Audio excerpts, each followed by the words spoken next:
Hello Scorpio, Sun, Moon, Rising, and Venus signs. Kamusta kayo? Sana po'y nasa mabuti kayong kalagayan. Welcome back po sa Star Tarot at kung bago kayo rito, welcome din po kayo. Please subscribe, like, share my videos, and leave me a comment kung naka-resonate kayo. So, first card ni Scorpio, your eternal spirit, Scorpio. Maaari ang iba sa inyo naka-meditative pose kasi siya. So, po pwede nga ang iba sa inyo nagme-meditate, no? Or maaaring nagpaplanong mag-meditate ang iba sa inyo, connecting with your higher self, connecting with your intuition, which is good. Kasi po pwedeng regular ninyong ginagawa ito, no? Na pagme-meditate. Po pwede rin naman na you are being called now to do some kind of meditation. So, minsan kasi, di ba, mararamdaman natin na, I want to do this, I want to do a certain thing.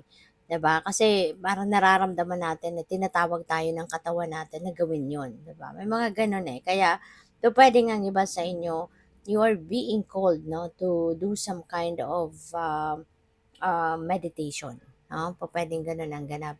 At maaari din na may mga importanteng messages, mensahe, guidance ang universe sa iyo sa ngayon. Ano? At yan ang ano ninyo, yan ang gagawin ninyo sa ngayon. Pakinggan ito.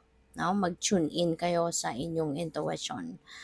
We have Archangel Garaguel. There's Justice, Harmony, and Solutions. Napakaganda rin.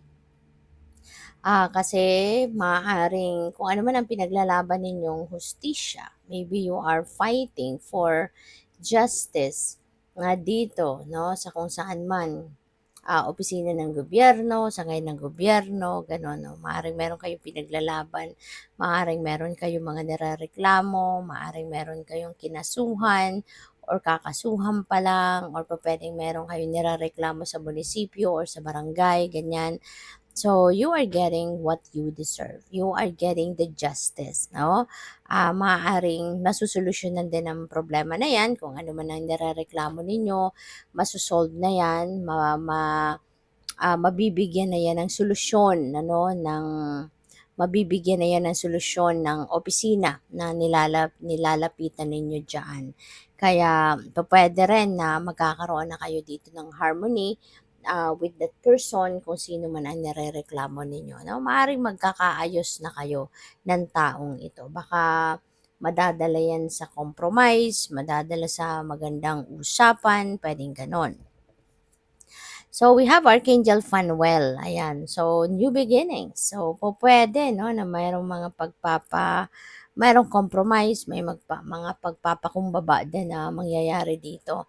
Kaya magkakaroon kayo ng pwedeng ma-solve na nga ito, magkaintindihan na kayo, magkaayos na kayo, and you are going to start, na ba? You are going to start a relationship, no?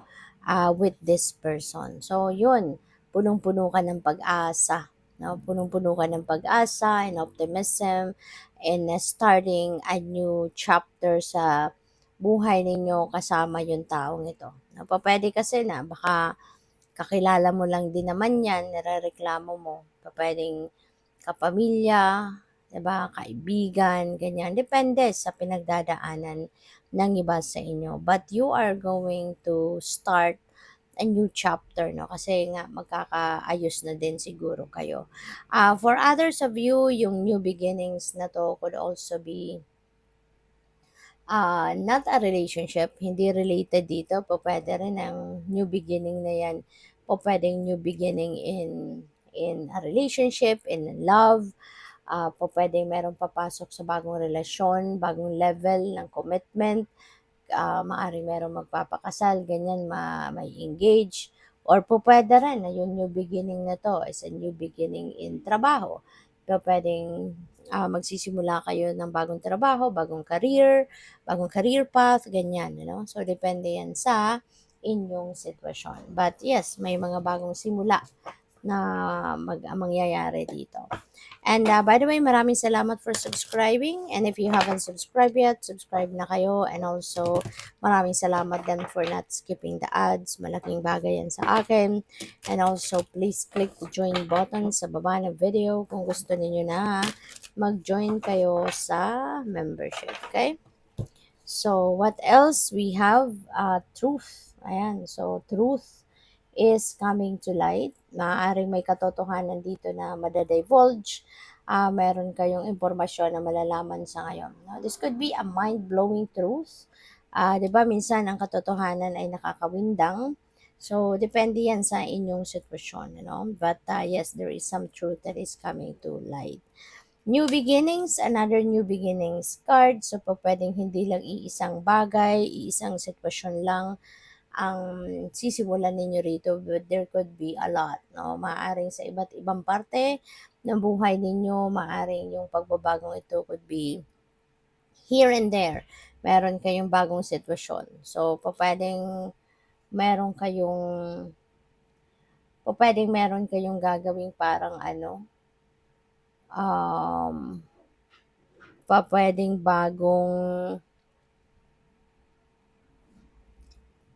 may bagong direksyon, no, na tatahakin ng iba sa inyo rito, pwedeng ganun din ang ganap. This could be like an overhaul, rebirth na ibibigay ninyo sa buhay nyo. Possible din na meron, napipick up ko dito, parang meron kayong adventure na gagawin. Maybe you're going to enter a new situation, a new kaganapan sa buhay na ngayon nyo lang ito gagawin, ngayon nyo lang susubukan, ngayon nyo lang papasukin ang mundong ito, parang ganon, no? So, good luck sa'yo. Pwede rin na may travel dito, no? Meron ako napipick up na mayroong magta-travel. So, we have discontent and boredom, no? Pwede na dahil dito sa boredom na nararanasan ninyo, parang nawawalan kayo ng gana rito sa kung ano man ang pinagkakaabalahan ninyo ngayon. So, maaaring ito yung magiging dahilan kung bakit kayo mag-a-adventure, kung bakit kayo susubok ng bagong ganap or bagong sitwasyon sa buhay, no? So, pwedeng ganun ang ganap rito. Possible din, Scorpio, na ang iba sa inyo rito is pwedeng you're going to begin something na akala ninyo, magiging exciting na kaganapan, 'di ba? Kaya susubo kayo dito ng mga bagong sitwasyon na talagang ngayon nyo lang ito sisimulan.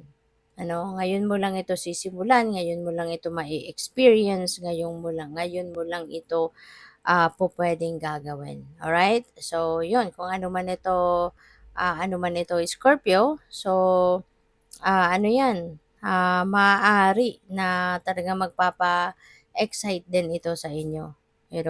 Kasi ito, ang daming pwede kasi na mare-recognize mo din ito eventually.